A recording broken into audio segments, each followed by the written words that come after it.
Journey across the globe from Scotland to China with world's greatest train ride videos. Experience the breathtaking thrill and adventure of authentic train travel as you follow the tracks to unique history, fascinating people, and breathtaking scenery. All aboard!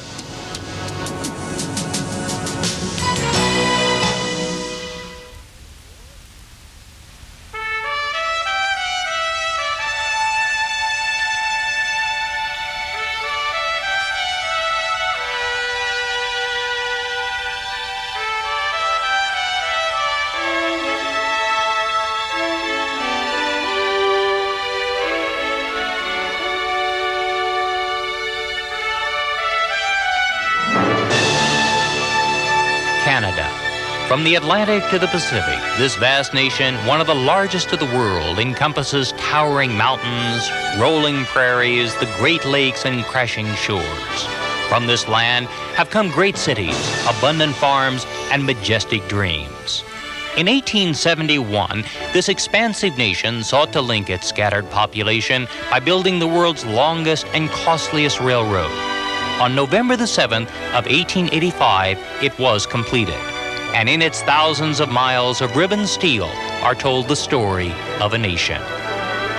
Join me as we ride the Canadian, one of the last great trains of the world, on a journey back in time.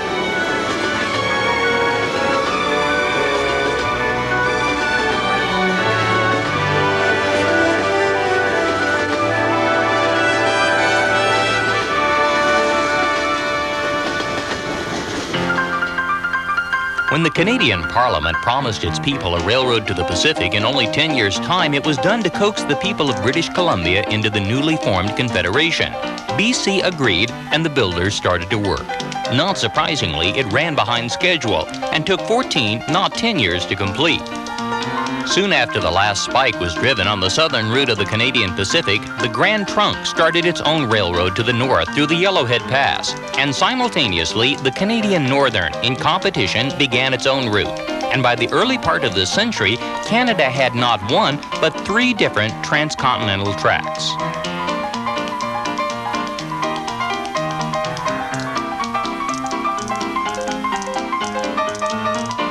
The early steam trains crossed the prairies and mountains, hauling settlers, miners, and people of the East. The trains were slow and none too luxurious, but they were a vast improvement over the Carleton Trail that had moved pioneers and adventurers before.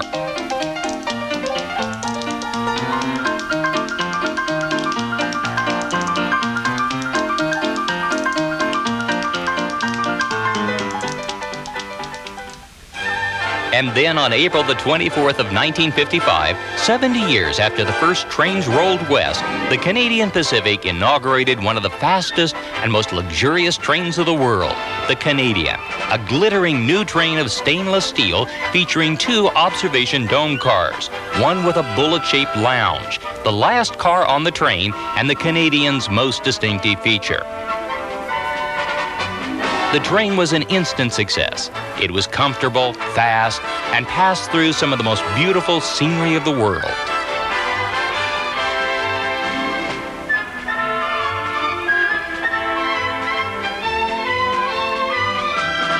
But within a few years, jets were making the 3-day trip to the west in only a few hours, and the public started to abandon the train. Via Rail, Canada's passenger rail service, operated the Canadian on the southern route of the CP until 1989, when they put the Canadian on the Supercontinental's northerly route. At the same time, Via announced that they were investing $200 million in a program to completely restore this train.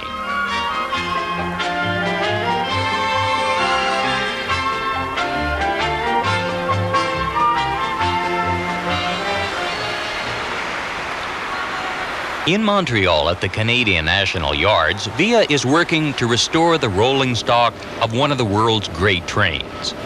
Rather than to purchase new equipment, it was decided to restore the elegant stainless steel cars that were built for the Canadian Pacific by the Budd Company of Philadelphia in the early 1950s. The cars are brought into the yard and completely overhauled. The old steam heating systems are replaced with new electric components that receive their power from the locomotive. The brakes, plumbing, and lighting systems are replaced, and each car is meticulously restored down to new carpets, wallpaper, window shades, and linens.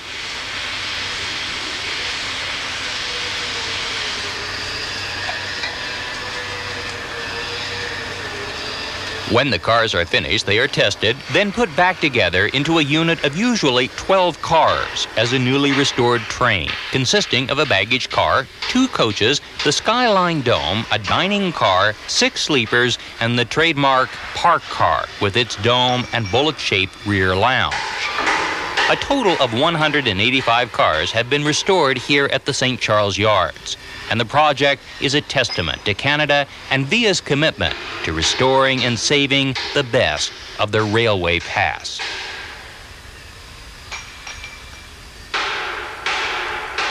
The new route of the Canadian takes the northerly route of the old supercontinental. From Toronto, the train heads around the Great Lakes to Winnipeg, then west to Saskatoon and on to Edmonton. From Edmonton, the train climbs through the Rockies, stopping in Jasper, and then proceeds on to Kamloops as it rolls towards Vancouver on the Pacific coast. The Canadian begins its westward journey in the city of Toronto. Toronto is Canada's largest city. It is the capital of Ontario and one of the truly great cities of the world. It stands on Lake Ontario, a glittering metropolis of steel and eye-catching architecture. It has a population of over 3 million people and includes 80 different ethnic groups. The UN cited Toronto as the most ethnically diverse city in the world. Dominating the skyline is the CN Tower. It looms over the city and has become Toronto's best-known landmark.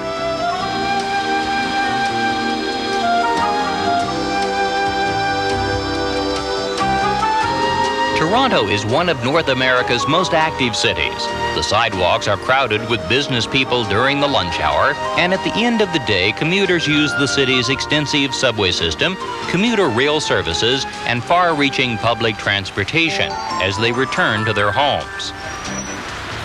It is a city that has exploded in a few short decades, from being a somewhat sleepy town to a dynamic, action-packed, world-class city.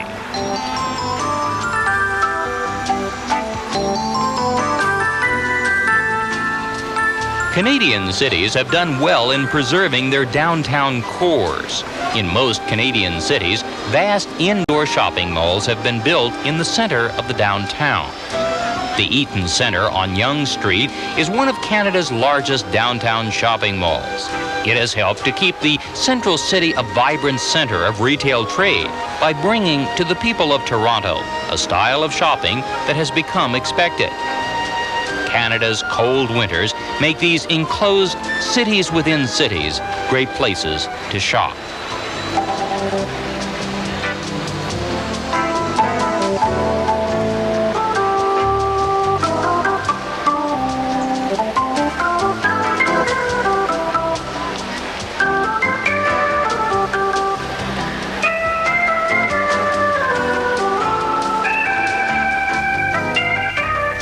The old City Hall, built in 1899, stands next to the new City Hall. Both are in the heart of downtown. Boating and sailing are popular activities during the summer months, and ferries cross the water to the many islands that stand just offshore. Toronto was started on the site of Fort York in 1793. Against a backdrop of the city skyline, a guide demonstrates how the muskets were loaded and used against the Americans during the War of 1812. When the war ended in 1815, the long era of friendly U.S. and Canadian relations began. But we're here to board the train. Downtown, only a short distance from the lake, stands Toronto's historic Union Station, an imposing stone structure built jointly by the Canadian Pacific and the Canadian National in 1927. Across the street is the Royal York Hotel. This is Canada's largest hotel with 1,600 rooms. It was built in 1929 by the Canadian Pacific as a natural extension of their rail services. Here at the Royal York, we'll spend the night before our departure, and breakfast will be brought to us in our suite. The Canadian railroads built towering castle-like hotels across the nation that are as much a part of the railroad's history as the trains themselves. Shortly before our train is scheduled to depart, we'll call for the bellman. He'll arrive at our door and escort us and our luggage across the street into the station and take our bags directly to the train. Inside the cavernous main hall, the clock ticks off the minutes as the train is preparing to leave. On the board, all of the scheduled departures are listed, including ours, the number 1 train to Vancouver, the Canadian, Canada's transcontinental train. The ticket agents work quickly, making changes. Unlike airline agents who arrange only seats, train agents handle the berths and must sort out sleeping car problems as well. The crowd gathers, awaiting the opening of the platform by the train personnel. Meanwhile, the train has arrived from the switching yard, and the VIA personnel are busy trackside loading the train. Fuel must be loaded in both locomotives. Luggage is brought to the baggage car, and the stewards are busy tidying up the bedrooms and berths. The galley staff loads the food and supplies which will be needed on this transcontinental trip to prepare meals for the passengers aboard the train.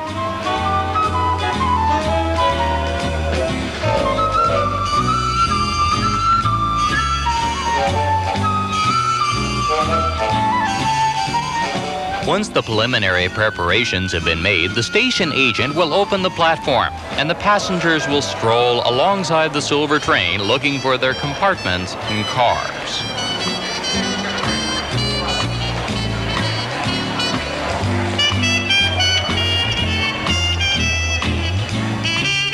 At 12:45, the conductor shouts, "All aboard." The locomotives power up, the motors are engaged, and the Canadian pulls out of Toronto's Union Station on a journey that will end 3 days and 2,800 miles later on the shores of BC. So sit back, relax, and welcome to the wonderful world of the train.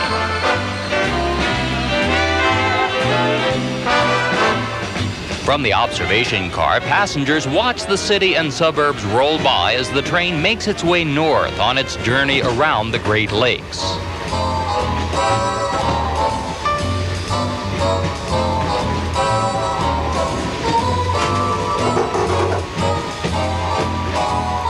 As the day goes on, passengers gather in the parked car and meet their fellow travelers.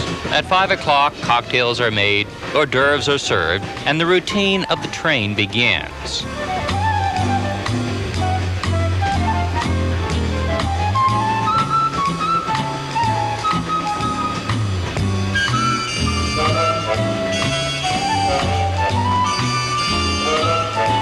While passengers are having their dinner on the first night of our ride, the sleeping car porters are busy making up the berths. The Canadian has 3 types of sleeping accommodations: sections, which are sleeping berths in the front part of the car; roomettes, where the single chair converts into a bed; and bedrooms, one of which you see here. Each bedroom has its own small bathroom, 2 chairs, and 2 berths. The steward makes up the beds by collapsing the chairs and lowering the bunks into place. The space is not large, but the bedrooms are comfortable and afford complete privacy. And devoted train travelers will tell you there are few things more relaxing than sleeping aboard a train. The following morning, as the sun rises, we are passing over the Canadian Shield, the 700-mile wide slab of granite that separates the Great Lakes from Hudson Bay. Newspapers are picked up in the stations along the way, and passengers can relax in their berths and read the paper while the countryside rolls by.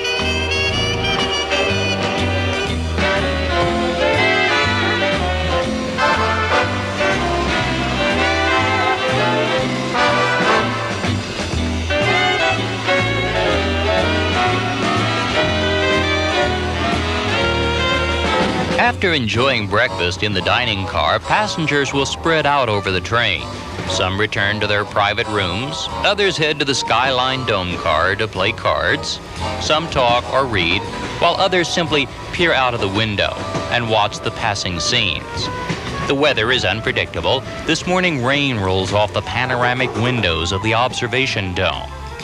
At 11 a.m., we pull into Sioux Lookout, a small town above the Great Lakes. This is one of the service stops for the train.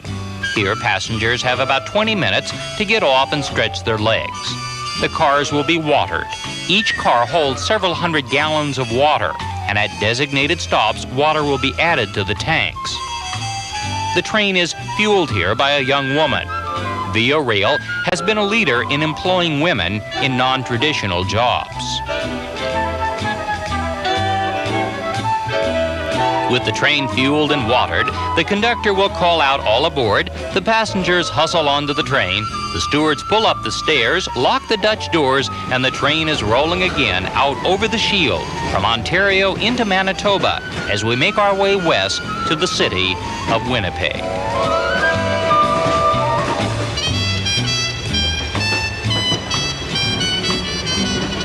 The day passes quickly, and the Canadian Shield scenery of lakes and pines and granite walls turns into the prairies and then finally the skyline of Winnipeg.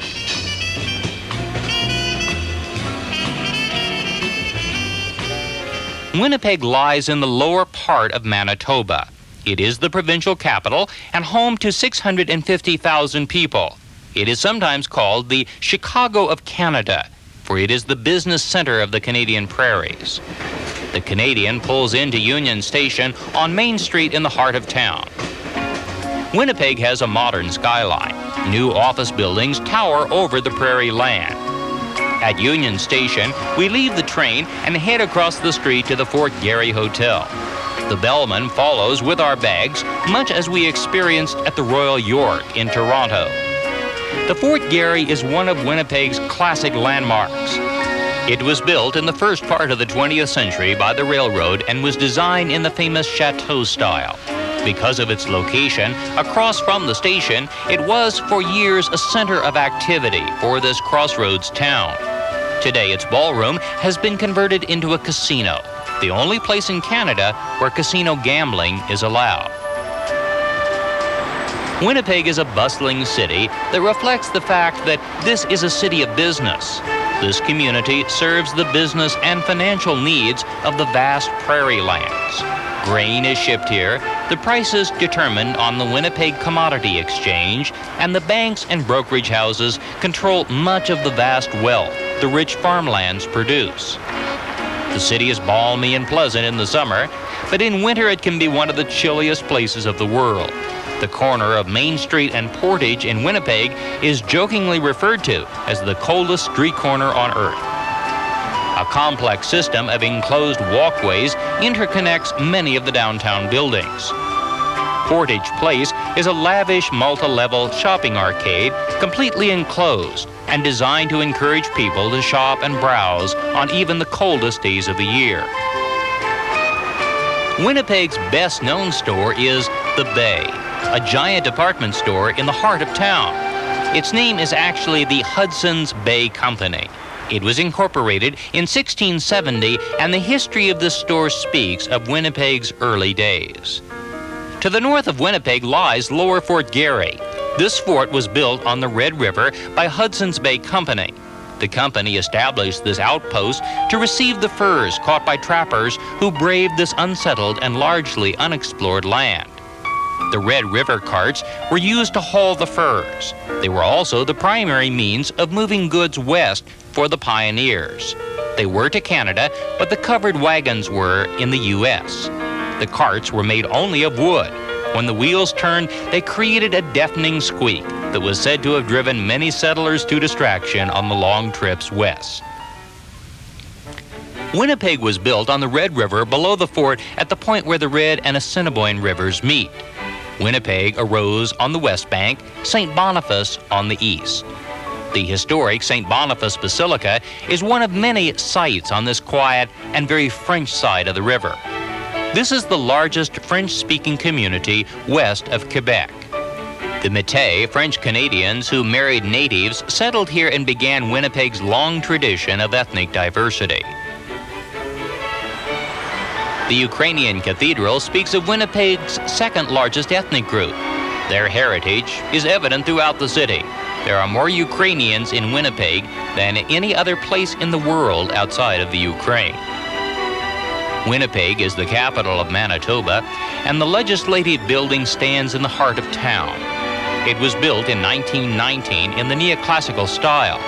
The golden boy atop the dome stands posed with a sheath of wheat in his hand, looking out over the vast prairie lands. Winnipeg is home to the Royal Canadian Mint. Here the coins of Canada are produced. The Centennial Concert Hall is the home of the Royal Winnipeg Ballet, one of the world's foremost dance companies. The people of Winnipeg have always supported the arts. Winnipeg is covered with parks. The green lawns and shade trees create a sense of restfulness in the summer months. Assiniboine Park on the western edge of town is Winnipeg's oldest park. It offers a variety of attractions, including a sculpture garden with the works of Leo Mall. Leo Mall is a Winnipeg artist whose work in bronze is recognized worldwide. He has gained international attention for his expertise at human detail. On the Red River, excursion boats pass regularly. Winnipeg has always been a transportation town. Its earliest days are, like so many Canadian towns, tied directly to the fortunes of moving people and goods. Billowing clouds of smoke moving across the prairies signaled the coming of the train. The Prairie Dog Central is Winnipeg's last steam train. It operates on an excursion journey today from Winnipeg's St. James Street station out to Grosse Isle. In the early 1900s, there were many of these trains that hauled people from Winnipeg out to Victoria and Winnipeg Beach, Manitoba's lakefront towns. The locomotive was built in Scotland in 1882 and is typical of the hundreds of locomotives that traveled the Canadian rails until the end of the age of steam.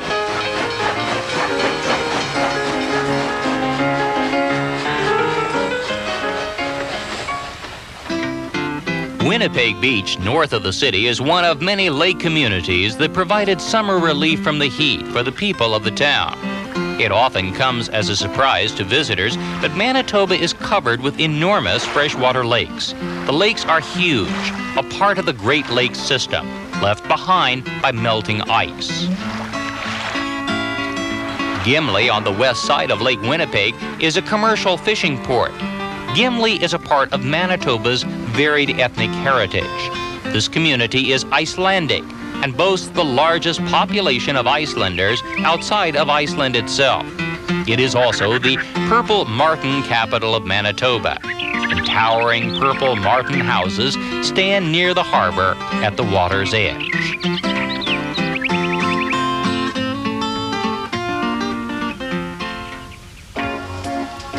But Winnipeg is mostly about business. This is a town of trade. New high-rise office buildings cover the downtown streets. Banks provide employment and financing and keep the wheels of commerce turning from the Great Lakes west. Winnipeg's comparison to Chicago is because of this, the Winnipeg Commodity Exchange. Like the Chicago Board of Trade, this exchange room creates and controls the fortunes of the grain-producing region. Here, the prices are set for the bushels and boxcars of everything from oats standing in a barn to crops that have not only not been harvested yet, they haven't even been planted yet. The prices are set, haggled over, and bid up and down on the floor of this exchange. Weather is vital, and charts showing rainfall in specific regions and forecasts for the months ahead are used by the traders in making their bids. At first glance, these trading floors always seem chaotic with no point of order. But there is, of course, a highly defined system of doing things here. And at the end of the trading day, all of the paperwork is processed, and farmers, bankers, and investors across Canada will have seen the value of their assets rise or fall. This exchange sets the heartbeat of the prairie's economic health. From Winnipeg, we now head west. The Canadian leaves Union Station through the Winnipeg yards and heads out over the prairies on a track as straight as an arrow to our next stop at Saskatoon.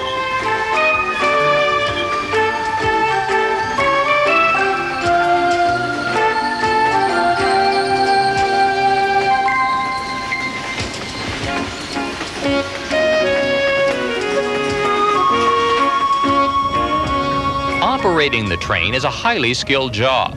Like piloting a plane or guiding a ship, the engineer is ultimately responsible for the lives of hundreds of people on board the train. The locomotive is staffed by 2 people, an engineer and his assistant. In reality, they both take turns driving the train. The Canadian is pulled by 2 locomotives, though only the head engine is staffed. The engineer keeps his hands busy between the throttle, which has 4 positions, and the air brakes, which are the train's most critical component. Various gauges are monitored as the engineer keeps an eye on the machinery behind. The horn button announces the train to the road crossings ahead. The most closely watched instrument is the speedometer. The engineer constantly monitors the speed of the train, particularly as the signals and the track switches are approached. These giant locomotives are diesel-electric F40s manufactured by General Electric in Hamilton, Ontario. Each produces 1,800 horsepower, and they operate by burning diesel fuel in generators that make electricity, which is used to power the traction motors that actually move the train. The system is efficient, dependable, and creates a smooth and more even ride. Our next stop is Saskatoon, Saskatchewan's largest city, located near the center of the province, northwest of Regina, the capital, 150 miles away. The train pulls in at dawn. The schedule calls for an arrival at 3 a.m., but a forest fire in Ontario has delayed this westbound train, and as a result, we are running several hours behind. Saskatoon is a surprise, a bustling prairie town built on the South Saskatchewan River, a city of bluffs, bridges, and wide tree-lined streets. The population is 185,000, and the community serves the retail, medical, and business needs of farmers and their families scattered over much of the province. Saskatoon's best-known site is a hotel. The castle-like Bessborough Hotel was built on the bluffs of the river in 1935 by the Canadian National, another of the great railway chateau hotels. But this community is defined more by what surrounds the town. Rich, abundant farms, acres and acres of prairie that in late summer glisten with golden wheat. Saskatchewan is a part of the rich plains of North America that begin in Texas and Oklahoma and reach north of Saskatoon. Livestock is raised on pasture lands, and the whole region is not much different from what you would find outside a Kansas town. The grain elevators of Canada stand like sentinels across the prairies. They hug the tracks, and boxcars of grain move from here to the 4 corners of the world. Canada's grain elevators are almost always of metal, square with pitched roofs, very different from the round concrete prairie skyscrapers found in the U.S. Saskatchewan was Indian land. Long before the European settlers arrived, nomadic Indians roamed these plains. Along the banks of the South Saskatchewan River, tribes would stay for extended periods of time. The Indians followed the buffalo herds. This was an ideal spot because of the river bluffs where the buffalo could be driven over the edge to their deaths below. Today at this spot, the provincial government has created a heritage park, Waniskewan. It means seeking peace of mind. It is an interpretive Indian site where you can explore the land and wander through exhibits that tell the stories of the lives of these nomadic people. Their lives depended on the buffalo. These animals provided the Indians with everything they would need. At Waniskewan today, native North Americans demonstrate dances, storytelling, and the use of beads. The beads were used for artistic expression, as well as currency on the plains. They were woven into intricate designs and were highly prized, traded, and given as gifts. Today at Wanuskewin, the University of Saskatchewan operates an extensive archaeological laboratory. Students of archaeology learn firsthand the patient skills a modern archaeologist needs. These were nomadic people, so nothing was moved unless it was needed. They left behind a rich treasure trove of pots, clothing fragments, and what was essentially their trash. Today, these discarded fragments of an early civilization yield answers about these people's lives and the movements and advancements of people over the North American plains. The nomadic people of North America left behind much to be discovered, and a great deal of modern archaeology involves uncovering, examining, and studying the movements of these tribes as we seek to understand how the North American continent developed and evolved. From Saskatoon, the train continues west. Our train tonight is running on time, and we will depart Saskatoon at 3:38 a.m. Not a convenient time, but the reality of cross-country trains is that some of the stops will inevitably be in the middle of the night. The awaiting passengers board, and the train heads out into the black, empty skies. The stewards are busy preparing the berths for passengers who have booked sleeping accommodations out of Saskatoon. This is a section. These are berths at the front of the sleeping car that are made out of daytime seating areas. The steward will lower the beds and make up the berths that line the corridor. To ensure privacy, he'll hang heavy canvas curtains on both the upper and the lower berths. Changing into your pajamas behind these curtains has challenged travelers since the first sleeping cars started to roll. The night passes, and the following morning, as the sun rises over the prairies, we are heading west, leaving Saskatchewan and entering the eastern plains of Alberta.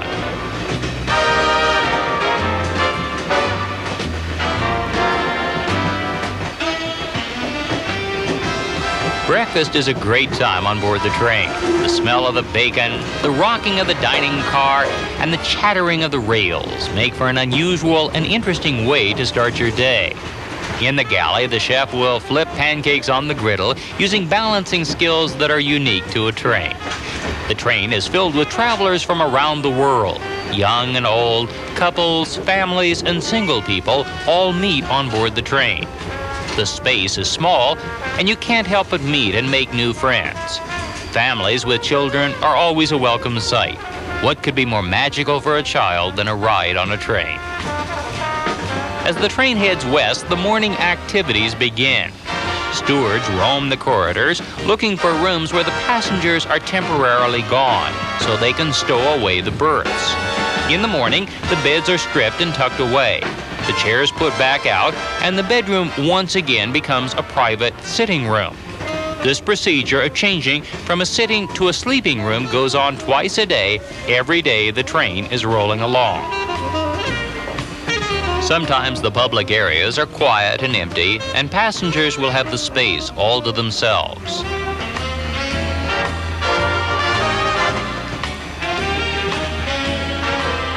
The conductor is the most important person on the train. Passengers sometimes assume the engineer driving the train is the number one person, but not so. The engineer and everyone else on board answers ultimately to the conductor, who is the true captain of the train. The conductor has many jobs. He takes tickets, but handling the paperwork is the more time-consuming task. He must also monitor the timetable, hustle the staff to move the train out of the station quickly when it's running behind, handle staff problems, passenger complaints, and in general, keep the train rolling along. He is the most influential person on board, and he has the ultimate say on the operation of the train. From Saskatoon, we head west into Alberta and out over the eastern plains of this varied province. The terrain starts to rise as we approach our next stop, the city of Edmonton. Edmonton is Alberta's capital. It lies north of Alberta's other large city, Calgary. Both are oil towns. Edmonton is the older of the two, started as a fort before the railroad arrived. The Canadian pulls into the station right on schedule at 8:35 a.m. Edmonton stands on the North Saskatchewan River. Its skyline is new, glittering and tall. The town reflects the economic impact Alberta oil has had on Canada's west. This is the provincial capital, and the legislature building in the center of town is impressive and bold. Edmonton's strategic location earned it the title of Gateway to the North. Thousands of tons of food, medical supplies, and mail passed through Edmonton on its way to Canada's northwest in the early days. The Grand Trunk Railway built the imposing McDonald Hotel on a cliff overlooking the river. Today, this property has been restored much like the Canadian itself. In front of the hotel on Saturday nights, a bagpiper welcomes guests who are staying and dining in this grand old hotel. The lobby is hushed and dramatic. Through these corridors have passed thousands of men and women of Edmonton's social and business world. On Sundays, the Mac, as it is affectionately known, welcomes Edmonton people with a lavish Sunday brunch served in the grand ballroom of the hotel. Brunch at the Mac has been popular in Edmonton since the hotel was restored. The setting is one of the most elegant to be found between the Great Lakes to the east and the Rocky Mountains to the west. 10 minutes from downtown in Edmonton's picturesque river valley is Fort Edmonton Park, Canada's largest historical park. This is a historic settlement where each street represents a different decade of Edmonton life. 4 different areas tell of Edmonton when it was a fur trading post, a gold rush town, a turn-of-the-century ragtime city, and a roaring 20s town. Several attractions emphasize the role of transportation. Stagecoaches, wagons, and trolleys are a part of this historical park.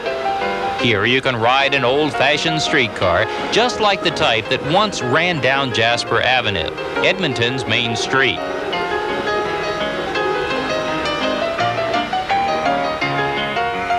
A steam train rumbles along, another of the giant locomotives that originally conquered the Canadian West.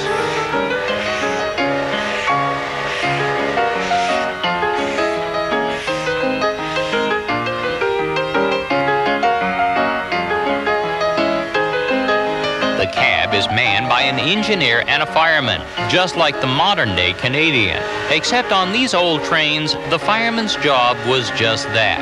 He stoked the boiler and kept the fires hot so the engine would make steam and keep the train rolling along. But Edmonton's biggest attraction is the West Edmonton Mall. When you see the replica of a Spanish galleon, you'll know this is no ordinary shopping mall. This is the largest shopping mall in the world. It cost over $1 billion to build. It covers 5 million square feet, the equivalent of 115 football fields. It includes 800 stores, 110 restaurants, 19 movie theaters, a zoo, an amusement park. The whole thing is staggering in its size. There is a dolphin lagoon with 4 Atlantic bottlenose dolphins, a giant skating rink open year-round, and enough attractions to keep you busy for a month. The World Water Park includes the world's largest indoor swimming pool, complete with a wave-making machine and huge water slides. It's a giant enclosed Coney Island in the Canadian North.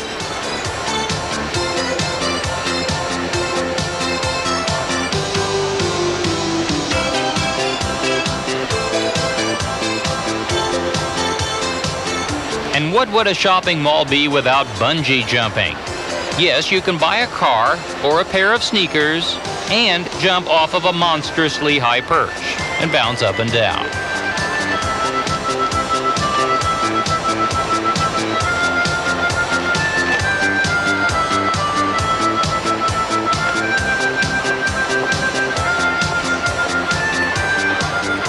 And if that isn't enough, there's a full-scale amusement park with merry-go-rounds, Ferris wheels, and 22 other attractions and rides, including a roller coaster that will spin you upside down. The West Edmonton Mall is unique. It's Edmonton's best-known attraction and unlike anything else in the world.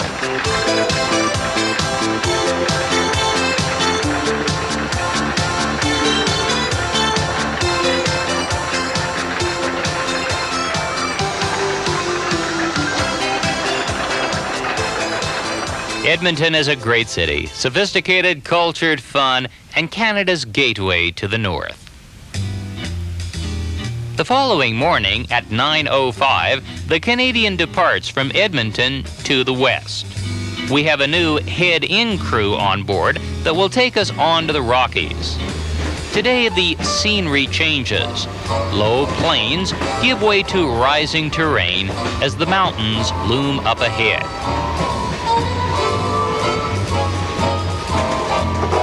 We pass endless freights loaded with grain moving west to the Canadian ports. The train builds speed as we head west past lakes and valleys onto the Rocky Mountain Range.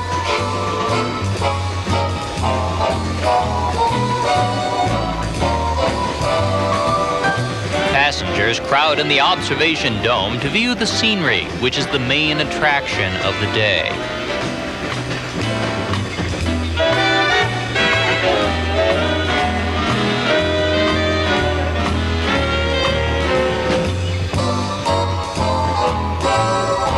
The train curves back and forth around the lakes and mountains as the land rises rapidly at the foot of the range. We are heading west through the Rockies towards the Yellowhead Pass. When the original surveys of the mountains were done in the 1870s, there was endless debate about which pass to use. The Canadian Pacific opted for the Kicking Horse Pass to the south. It wasn't until 1915, when the Grand Trunk and Canadian Northern began building their lines west, that the Yellowhead Pass was used. We will be passing through the Yellowhead Pass as we move toward the Pacific coast. But before we do, we're going to leave the train at Jasper, Alberta, for a few days of adventure in the heart of the Canadian Rockies. The Canadian approaches Jasper on the mainline tracks of the Canadian National. This was the route of the Supercontinental, CN's transcontinental train. Jasper stands in the center of Jasper National Park. Unlike Banff to the south, which is mostly a tourist town, Jasper was, for many years, an active commercial center. The Canadian National maintained large railroad yards here, and the town was a primary switching point as the freights were assembled to head east and west. Jasper feels like a chalet village. The architecture is vaguely Bavarian. In summer, it's very busy with travelers from around the world. Some arrive by train, others come in on coaches and by car. This is mountain country. Surrounding Jasper are some of the most spectacular mountains of the world. This is toward the northern end of the massive Rocky Mountain Range that begins in New Mexico and ends north of British Columbia. The mountains are somewhat lower than those in the U.S. Most of the peaks are between 9,000 and 11,000 feet, but the shapes are very dramatic. The spring runoff creates churning rivers that drop dramatically, creating some of the world's most impressive waterfalls. Outside of the town of Jasper stands the Jasper Park Lodge. The Jasper Park Lodge had very humble beginnings. It started out as a tent camp in 1915, begun by Fred and Jack Brewster, who were the tourism pioneers of this region. In 1921, the Grand Trunk Railroad took over the tent camp and built 8 log cabins. The setting is beautiful on Lake Belver, with Mount Edith Cavell looming ahead. Over the years, it has expanded into a 437-room resort. One of its most interesting features is its highly mobile room service. If you call room service here and order breakfast, lunch, or dinner, it will be delivered by a bellman on a bicycle, regardless of the weather.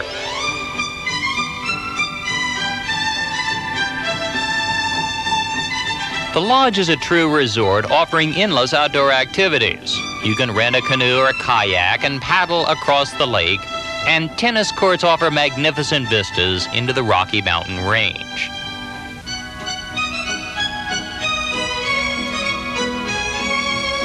The golf course is world-renowned. Built in 1924, it took 200 men and 50 teams of horses to create. It was designed by the world-famous golf architect Stanley Thompson. Horseback riding has been a popular activity here since the Brewsters pitched their first tents and started inviting travelers from the east. Each day, the trail masters saddle up the horses and lead people staying at the lodge on the trails around the lake, past rivers, and through valleys of the mountain range. Magnificent scenery forms a backdrop along the trails, and the experience is typical of the outdoor adventures this region provides.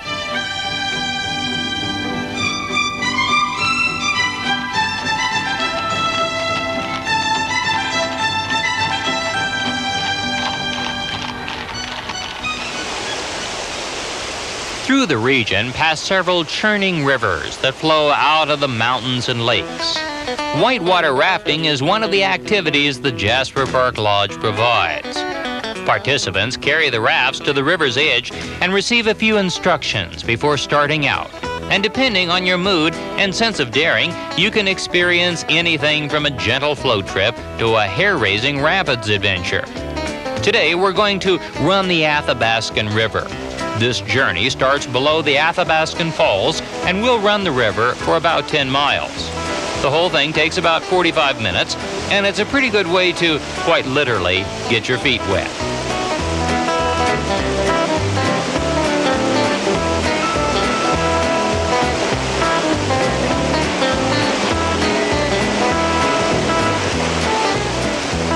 But if you'd like a bigger thrill, the lodge will take you the other direction, to the Moline River. This is one of the Rockies' most beautiful spots. The river joins Moline and Medicine Lakes, and when they hand you a helmet, you'll know this ride is going to be a little less calm. This is a true whitewater trip. The river is running at nearly full force, and the raft runners will guarantee you a dramatic ride. The rafts set out from Moline Lake and enter the outflow as they start this wild river journey.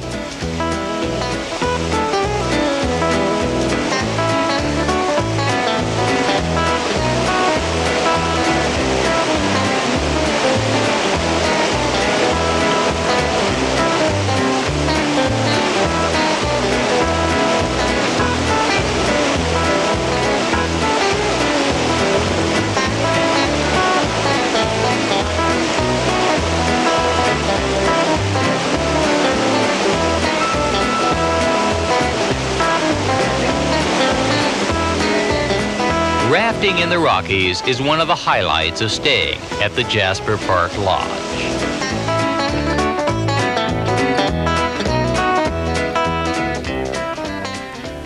For other travelers, the Jasper Tramway offers its own thrills. This is the longest cable car in Canada. It opened in 1964 and takes 30 passengers at a time to the top of Whistler Mountain. The ride takes 7 minutes and crosses one tower en route to the mountain peak.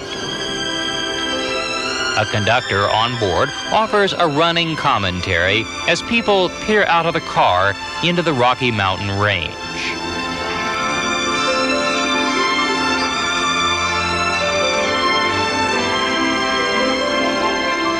At the summit, passengers leave the tram and explore the mountain top. The giant wheels turn rapidly as the cable car makes its way back down the slope. This is Whistler Mountain. It is about 600 million years old and consists mainly of sandstone and shale. It receives its name from the whistling marmots that cover the slopes. The temperature drops rapidly, and though it was almost hot at the base, a jacket and sweater are a must up here. Even in June, when this film was shot, some snow remains. From the top, you can see 70 miles west to Mount Robeson and 60 miles south to the Columbia ice fields. It's one of the best distance viewing spots in the entire mountain range. Connecting Jasper and Lake Louise is the Icefields Parkway. It is no exaggeration to say that this is one of the most beautiful stretches of road in the world. For 140 miles, the view is truly mesmerizing. One breathtaking mountain after another.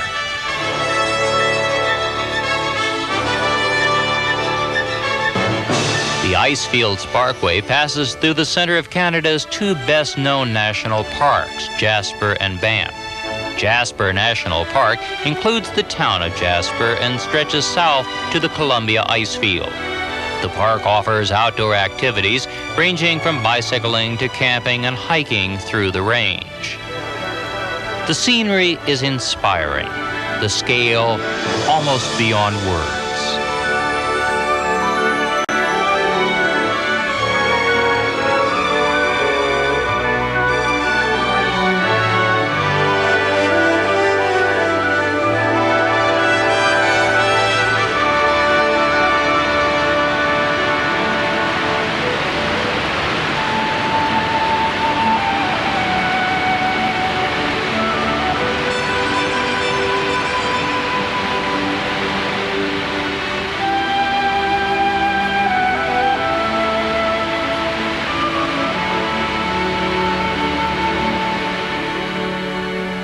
For many visitors, Jasper National Park's greatest thrill is its abundant wildlife. Few places of the world offer such a collection of wild animals roaming everywhere you go. Mountain goats are so common, cars often have trouble getting through on the roads.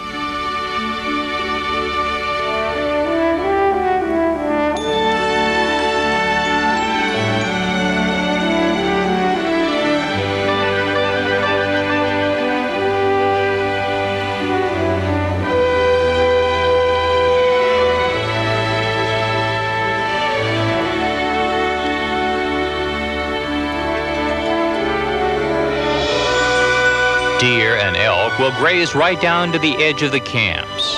And the bighorn sheep are so tame that you can get remarkably close. Jasper National Park is a wildlife photographer's dream.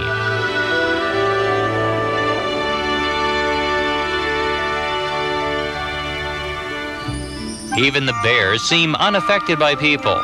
These scenes were taken right alongside the Icefields Parkway, with the cars buzzing by.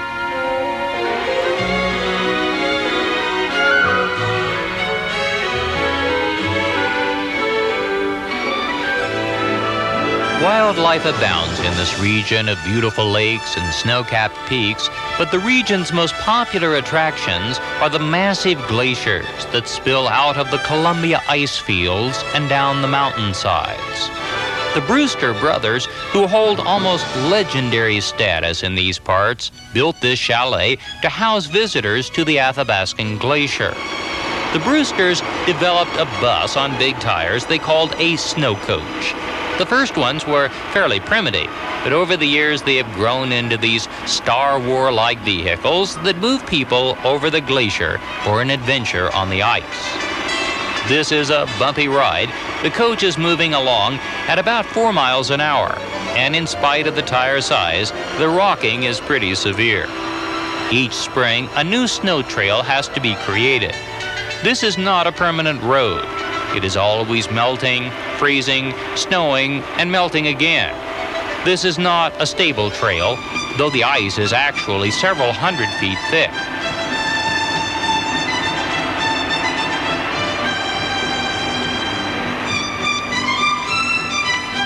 At the end of the snowy road, the passengers disembark and walk out onto the ice.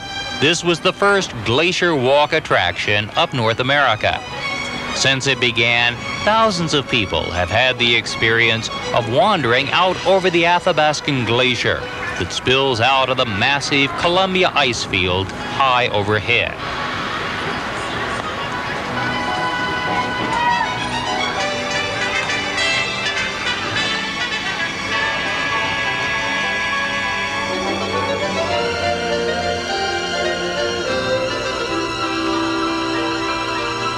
From the Athabascan Glacier, we continue south and soon pass from Jasper into Banff National Park. The Icefields Parkway connects the Columbia Icefields with Lake Louise and Banff to the south.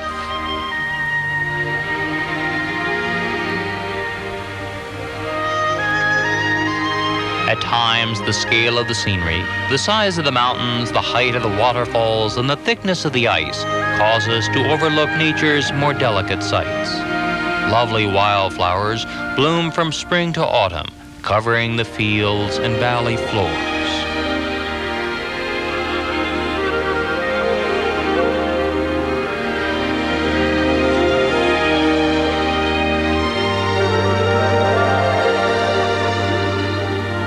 At the southern end of the parkway, we arrive at two of Canada's best-known destinations, Lake Louise and Banff. The tracks of the Canadian Pacific pass through these resorts, and for 34 years, the Canadian took the southern route, stopping in Banff and Lake Louise rather than Jasper to the north. Lake Louise is one of the most picturesque spots on Earth. It stands in front of towering mountains, glaciers pouring off the slopes. The spot is almost mystical at times.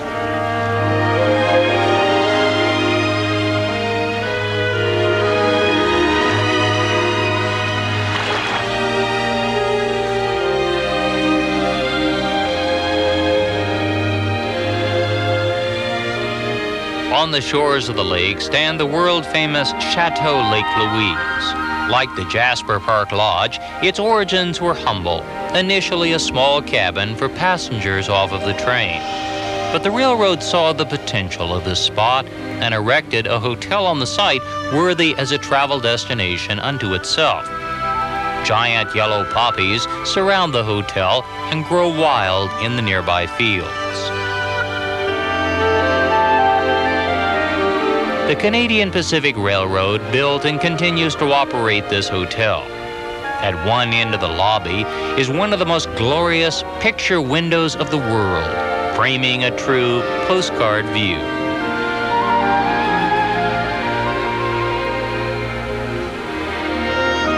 The feeling inside is that of a Bavarian chalet. The atmosphere is old world, friendly and warm, a carry back to another time when travel was less rushed and people traveling through Canada on the Canadian could stop and spend a few days.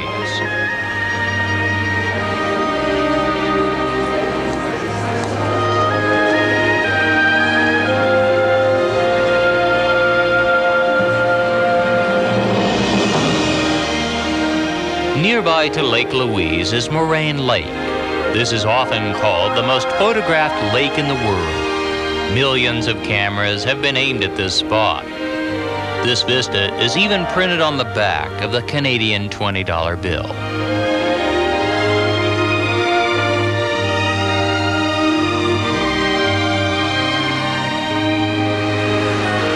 On to the east a short distance is the town of Banff. This is a charming, though somewhat commercialized spot that still does retain some of its turn-of-the-century character. Banff is best known for the Banff Springs Hotel. This colossal pile, and there is no other word that describes it so well, was built in 1888 as the first of the great railway hotels. A statue of William Cornelius Van Horn, chairman of the Canadian Pacific when the railroad was built, stands out front. A plaque is inscribed with his best-known quote, "Since we can't export the scenery, we'll have to import the tourists." Inside the hotel is an interesting collection of old silver plate off the Canadian Pacific's early trains. Much of this heavy railroad silver was used aboard the original Canadian from 1955 until 1989.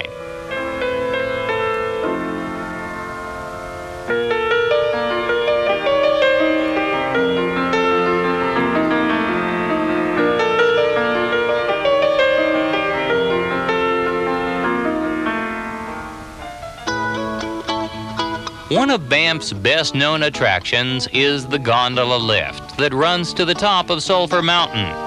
The ride offers a panoramic view along the way.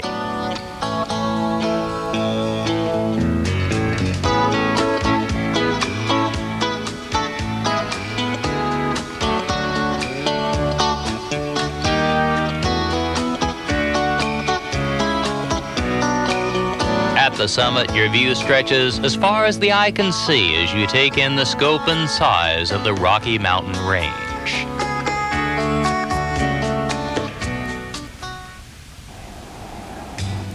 From Banff, we now drive back to Jasper, turn in our rental car, and prepare to reboard the train.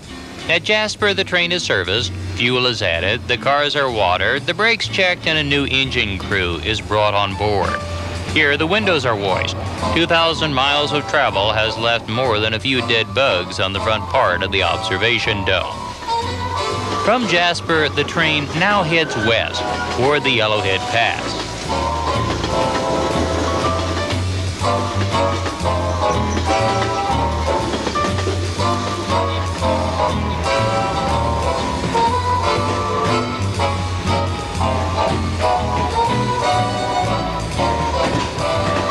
Today, the Canadian rolls on the tracks of the Canadian National through the northern Yellowhead Pass. But this low, easy pass was not the first one used. When the Canadian Pacific began to build Canada's first transcontinental train, nothing caused more argument than the selection of the pass. The Yellowhead was easy. It was low and the grades could be contained.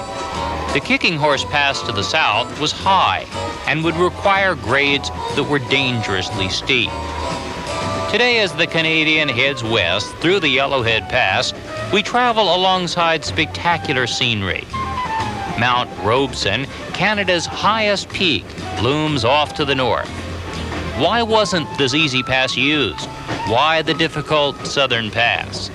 It was because of the Americans. At the time, Canada's west was almost completely unsettled.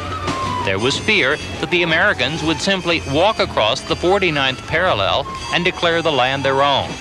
So the southern route, closer to the border, with the difficult and dangerous Kicking Horse Pass, was chosen so the area would be settled quickly in order to keep the Americans away.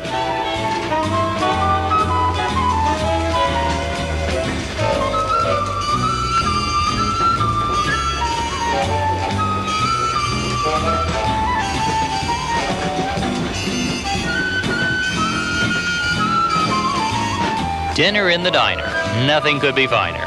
An old refrain from a nostalgic song, and today it's as true as ever. Dining aboard the Canadian is one of the most relaxing aspects of this travel experience. Passengers order from a fairly extensive menu, and everything is prepared to order on board. There are no microwaves in the dining car.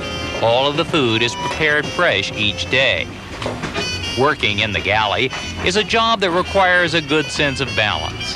The Canadian runs on continuous welded track, and the ride is fairly smooth, but the 80 to 90 mile-an-hour speed makes for enough jostling in the dining car and galley to keep the chefs and dining car stewards on their toes. Dining cars on board trains are a great place to make new friends. Everyone must share tables, otherwise all of the passengers couldn't be served. And after introductions are made, most passengers find their nightly table mates to be interesting. Everyone shares, by virtue of the trip, a common love of trains.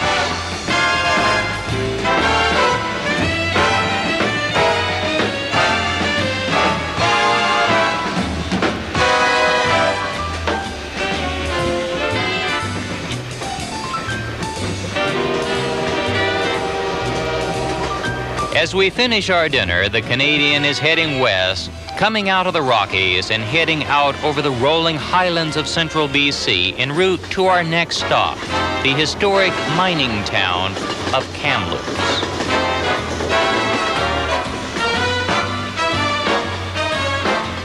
Kamloops is, if nothing else, a railroad town. The main lines of the Canadian National and Canadian Pacific meet at this point. Kamloops lies in the lower central part of British Columbia, between the Rockies to the east and the Coast Mountains to the west. The population is about 70,000, and the feeling is that of a rugged railroad and ranching town. The city hugs the Thompson River that runs through the heart of town, and the rail lines and extensive switching yards make the trains an integral part of the commerce and economy of the region. A small excursion boat takes people down the river and lets them see how quickly the city disappears and the ranch lands begin.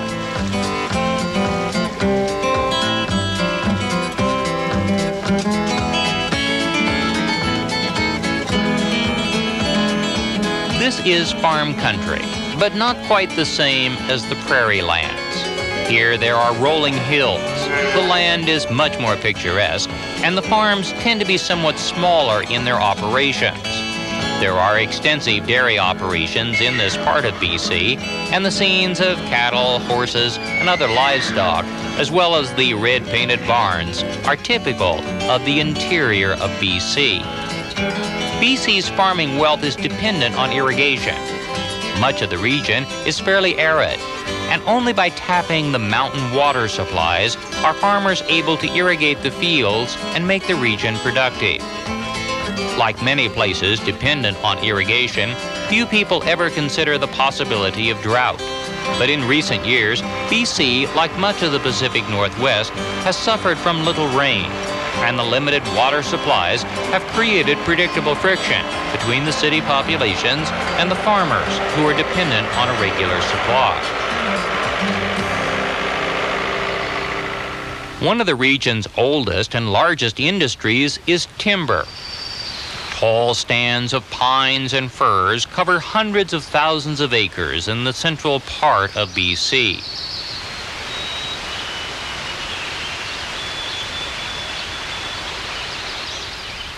The huge logging trucks can be seen throughout this part of the province. They are on their way to sawmills and pulp mills, which are the largest employers in central BC.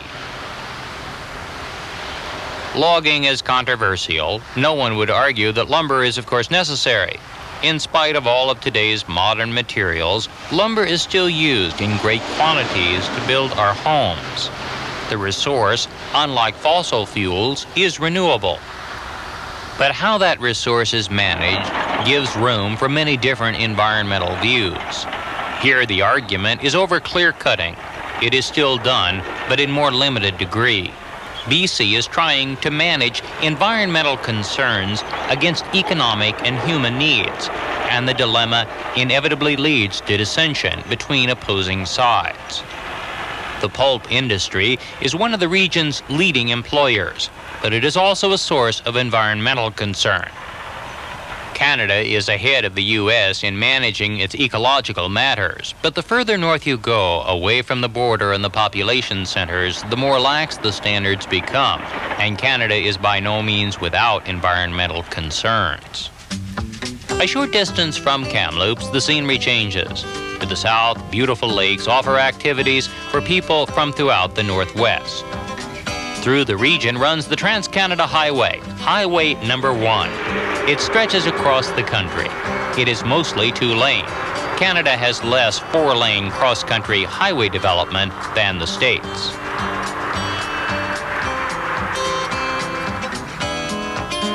Kelowna lies 70 miles from Kamloops and is a lovely lake resort town. A modern outdoor sculpture stands beside the lake. It's the symbol of Kelowna and quite an impressive sight. This is vineyard country, and the gentle slopes that rise up from the shore of the lake are covered with grape arbors, and in the autumn, the grapes will be harvested and processed in the wineries of BC. BC wines have become well known in recent years. The grapes, because of the climate, produce wines of distinctive body and taste. To the west of Kamloops lies a part of BC with a different appearance. Mountain streams give way to canyon country. Here, the Fraser River flows out of the mountains on its way to the sea. The Fraser River Canyon played a very important role in the history of Canadian trains. In addition to battling over which pass would be used through the Rockies, the planners of the route also argued over which Pacific port would be best. BC's only real settlement at the time was Victoria out on the island. Vancouver as a city really didn't exist. The decision to terminate the line at Vancouver rather than several alternate ports was due to this river gorge, which, though not easy, was manageable for laying the tracks. The Canadian Pacific built most of its line on the south banks of the river. By 1915, both the Grand Trunk and the Canadian Northern were building their lines mostly on the north side of the gorge. Today, if you stand on the river's edge, you may catch a glimpse of two different freights using the tracks at the same time. These two main line tracks are among the busiest rail lines of the world. Dozens of freights move on opposite sides of the Fraser River day and night, hauling goods to and from the Pacific coast. While the romance of passenger trains is appealing, the heart of the railroad is this: giant, lumbering freights that move goods coast to coast. Canadian freight trains are often 100 cars in length. They are among the longest freight trains in the world. The trains still provide the most efficient way to move goods to and from the deep water ports out over a sprawling nation of nearly 3,500 miles in width. A sign above the river marks the spot where the last spike of the Canadian Northern was driven. It was the last spike of Canada's third transcontinental railroad. The first last spike was driven on the Canadian Pacific here at Craigellachie. This was the end of a tumultuous project. But unlike the Union Pacific, the railroad had been built in pieces. A section here, a section there, and the last spike was not a historic joining together of the East and West, but rather the last spike in a piecemeal system that had taken 14 years to complete. On November the 7th of 1885, the railroad was finished. It was the completion of a national dream. From Kamloops, the Canadian rolls through the Coast Mountains and into the Fraser River Canyon, making its way west on the final leg of the trip. When we arrive in Vancouver at 8 a.m., we will be completing a journey that has taken 3 days and 3 nights, covered 2,800 miles, crossed 5 provinces, the Great Lakes, the prairies, the mountains, and the canyons of the West. This is one of the longest passenger rail journeys of the world.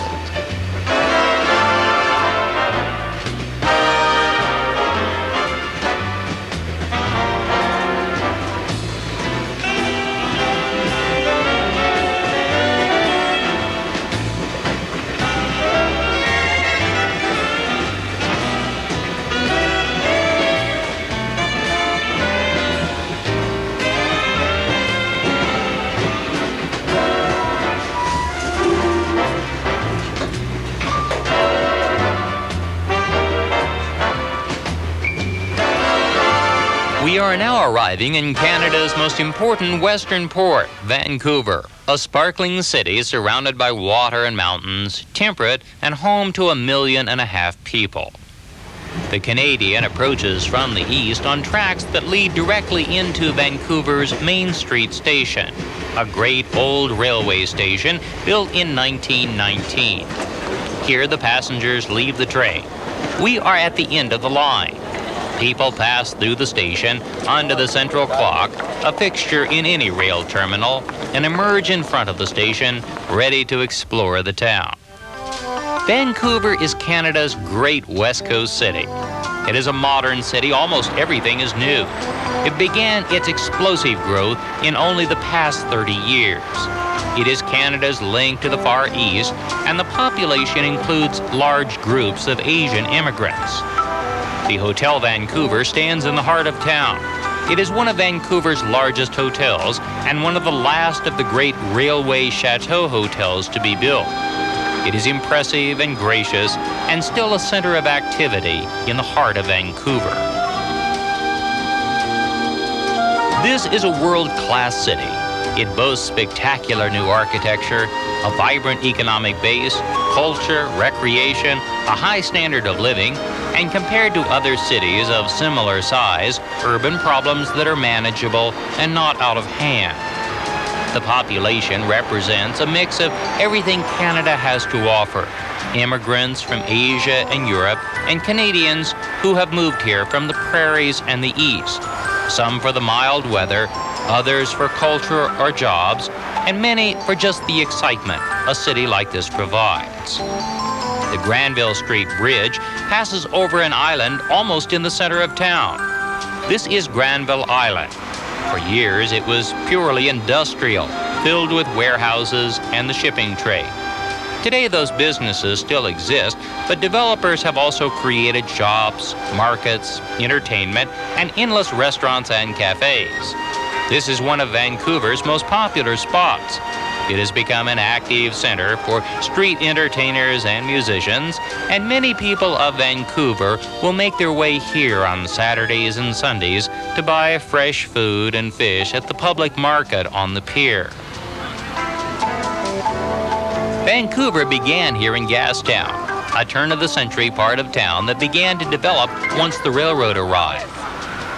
In the center of Gastown is a historic town clock, the steam clock. It operates by, of all things, steam, city steam that is pumped under the streets as a public utility. The clock, pendulum, and weights are powered this way, and 4 times an hour, the chime sounds using wheezing old steam whistles. It's a curious attraction and very interesting to watch. Canada Place stands on the water next to the old Canadian Pacific Station. This is a sprawling new pier that was built for Vancouver's Expo, and today acts as the terminal for the nearly 24 different cruise ships that sail from Vancouver to Alaska during the summer months. The ships sail west through the harbor and under the Lions Gate Bridge. This suspension bridge is one of Vancouver's best-known sites. It links downtown with all of the communities on the North Shore. It is one of Vancouver's busiest thoroughfares. The road over the bridge passes through the center of Stanley Park. This is Vancouver's best-known public park. It is only minutes from downtown and is filled with people on weekends enjoying the outdoors. There are marinas, bike paths, jogging trails, and lots of different things to do. The park's best-known attraction is a colorful group of totem poles. These brightly colored totems have stood in the park for a very long time. They are authentic and represent various Indian tribes scattered throughout BC. The figures on these totem poles represent families, events, and the leaders of each clan. They do not, in most cases, represent gods or spirituality. They were carved to record the stories, the heritage, and the history of a people, not as idols of worship, which is commonly thought. The Canadian terminates in Vancouver, but Victoria, BC's capital out on Vancouver Island, has a strong connection with Canada's original transcontinental train. When British Columbia was being enticed into the newly formed Confederation, Victoria was the only settlement of any size. The planners of the railroad wanted to build the train to operate to Victoria by loading the train onto ferry boats, as is common in Europe. The plan was never carried out, and today Victoria remains unconnected to the main line of the train. Victoria today is Canada's most charming city. It is more English than London, and its sense of grace and ease are world-renowned. This is the capital of British Columbia, and the legislature building on the water is famous for the Christmas-like outline of lights that glow across the harbor each night.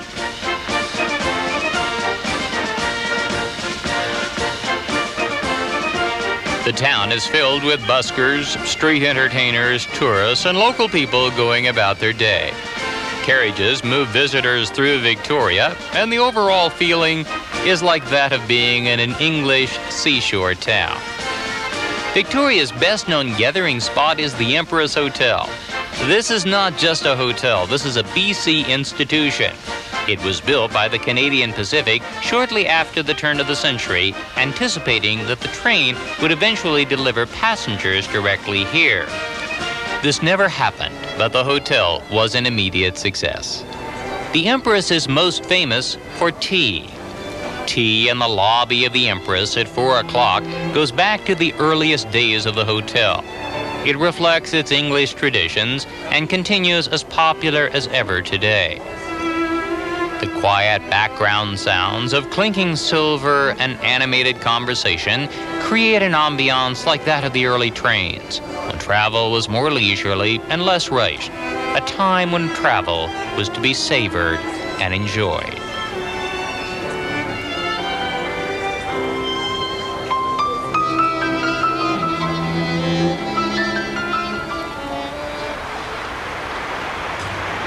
From Victoria, we return by ferry to Vancouver and head to Union Station in the heart of downtown. At 9 o'clock tonight, the Canadian will depart to the east. The story of Canada and the story of the railroad are in many respects one and the same. The building of the railroad united the nation. It created a national dream that was realized through hard work, tenacity, and the vision of optimistic men and women over a century ago. Pierre Berton, Canada's great writer and rail historian, wrote, "We have little blood in our history, no searing civil war, no surgical revolution. We are the only nation in the world created non-violently by the building of a railroad." Today, the Canadian continues to travel both east and west across a great land. It speaks of the spirit of Canada, its people, and the noble link this nation has to its endless miles of silver rails. The Canadian is one of the last great passenger trains of the world, an experience enjoyed each year by thousands of devoted and enthusiastic travelers who still appreciate and understand the magic of a train.